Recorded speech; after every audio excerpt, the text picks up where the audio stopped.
بيتذلوا في الغربه. انت فاكر ان هم في الغربه قاعدين مستريحين؟ في معظم الناس اللي فاتحه مشاريع فاكره ان الزبون غبي. الزبون مش غبي، الزبون ذكي جدا. الزبون اللي بيخش المحل الجديد ده لو لقى ان هو مجرد تقليد اعمى فعلا ومقلد محل او مطعم، هيلاقي مفيش جوده حقيقيه، فبيرجع للمحل الاصلي. ودايما في طاقات سلبيه بتبقى طاقات ايجابيه بتفتح في اوائل المشاريع. يعني البيزنس اللي بيبقى فيه طاقه وشغف غير ان البيزنس اللي فاتح على حقد وتقليد وعايز ابقى زي ده. الموظفين بيحسوا والزبون برضه بيحس ان في منافسه وفي حرب زي اللي احنا بنشوفه اليومين دول. فانت لو صاحب محل حد بيقلدك وانت شايف ناس بتحاربك، في يعني هديك مثل بسيط: الخيل في السباق بيلبسوه نظاره. معظم بيلبسوه نظاره ليه؟ مش نظاره فعليه، نظاره زي اللي احنا بنلبسها، لا، هي بتبقى عامله زي الفتحتين كده. دي بتساعده ان هو يركز في طريقه، مفيش يمين وشمال. خليك كده، خليك عندك النضاره دي، ما تشوفش الا قدامك، ما تبصش جنبك، ما تبصش وراك، ما تبصش لده اللي فاتح زيك. ركز بس ان انت تطور منتجك وتعلي جودتك وتراضي زبونك. رزقك مش هيتسرق، مفيش رزق بيتسرق، رزقك بتاعك انت. دي رقم واحد لازم تحط في دماغك، دي رزقك بتاعك انت. محدش هياخد زبونك، زبونك هيجيلك. وما تروحش لحرب الاسعار اللي هيعملها المنافس بتاعك او اللي بيقلدك. اوعى تنجر لحرب الاسعار، اعلى انت بجودتك، بتغليفك الشيك، بعروضك. ودايما المنافسه الشريفه. لو عندك واحد يعني لو فتح زيك وهو راجل شريف، راجل محترم ونيته خير فعلا، ال السوق بيكسب وانت بتكسب وهو بيكسب، والزباين بتزيد في المكان كله وكله استفاد. ودي قليل لما بنشوفها لانه مفيش حد عنده العقليه دي. كلمه اخيره بس لاي حد بيفتح عشان ان هو ينافس حد او عشان ان هو يقلد حد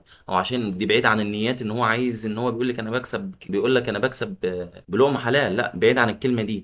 بيفكر ان هو يضايق حد او يقلد حد او ينافس حد او يحارب حد، لان انا حضرتها وعارفها. السوق واسع والرزق مكتوب، والنجاح الحقيقي بيجي بالشغف والابتكار، ما بيجيش بالتقليد ولا بالحقد ولا بالغل. عشان لو انت فتحت عشان تنجح، السوق هيشيلك وهتستمر ان شاء الله. انما لو فاتح عشان تنافس وتقلد وتحارب، هتتفرم، هتقع. ركز في الورقه بتاعتك، ركز في طريقك. رزق الناس للرزاق، لربنا مش ليك. الحقد الاجتماعي دايما او الاستسهال، الناس بتستسهل النجاح بدل ما يفكر في فكره جديده. يقول لك لا، ما دام فلان بيكسب انا اعمل زيه واكسب، يبقى المصلحه دي ده. بيحصل ولا لا؟ بيحصل. الرزق مش كميه يا صاحبي، الرزق مش كميه. لو ما لحقتهاش يبقى ما بقالكش رزق. لا، هو رزقك مكتوب لك، ولو انت ما خدتش رزقك في الحاجه ديت مش هتموت. دي حاجته مش نظيفه، ده غالي، ده جودته، ده عنده يبعت عربيات للبلديه، يبعت الصحه، يبعت الكهرباء، يبعت مش عارف ايه.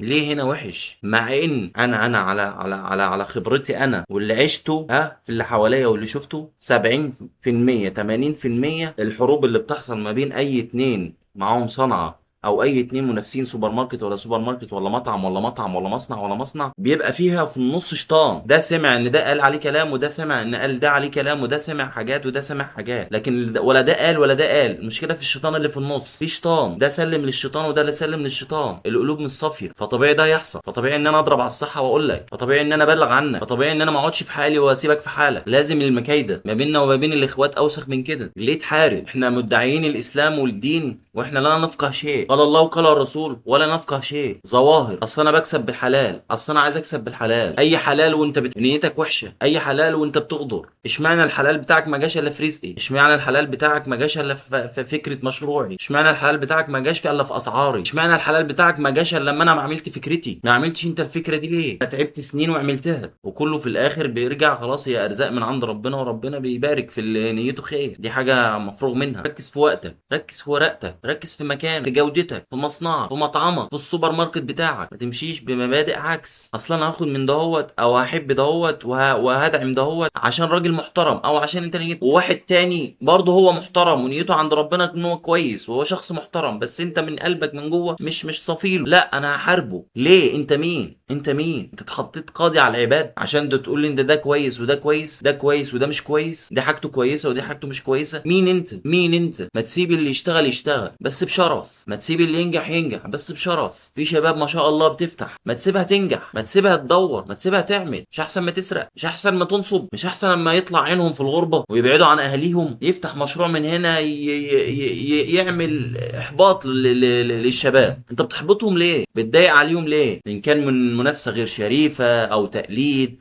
او حرب او ان انت تبلغ عنهم. ليه؟ نفسهم ان يبقوا في بلدهم، بدل المشروع 10، نفسهم ان يبقوا قاعدين وسط اهاليهم. انت ليه حاطط ان هم فلوس هناك؟ ليه حاطط ان هم خلاص مستريحين، حاطط رجل على رجل وشكاري الفلوس هنا والريالات والدولارات على يمينه وعلى شماله؟ ليه قلبك وحش؟ ليه مشروع يفتح 10 يفتح زيه؟ حلال في ايه الحلال في اللي انت بتعمله؟ ايه الحلال في اللي انت بتقلد راجل ما بتقلدش عشان تنجح، انت بتقلد عشان باصص لرزق غيرك، انت باصص لرزق غيرك. ما فتحتش قبل ما هو يفتح ليه طالما انت عندك الفكره؟ بتقلد حتى في الشنطه، بتقلد حتى في التسعير، تقول لي حلال؟ حرب النجاح دايما مش ان هي تكره منافسينك، لا ما تكرهش منافسينك، بالعكس منافسك القوي ده او اللي انت قلدته ده، انا بكلمك على الشق التاني بقى، ان هو لما انت قلدته وعايز فعلا ان هي حلال، فمنافسك القوي ده اللي انت فاتح زيه ده نعمه ليك، مش انك تحاربه، مش انك تبص على الزبون بتاعه، مش انك تبص على رزقه، لا ده هو بيجبرك ان انت تصحى بدري عشان تشوف رزقك، طالما انت ناويها ان هي حلال، بتطور نفسك، عايز تبقى حاجه. انا بكلمك على التقليد بقى النظيف. هي حرب بتبقى ضد كسلك وخوفك والعشوائيه بتاعتك، فجهز خطتك كده وادرس الوضع.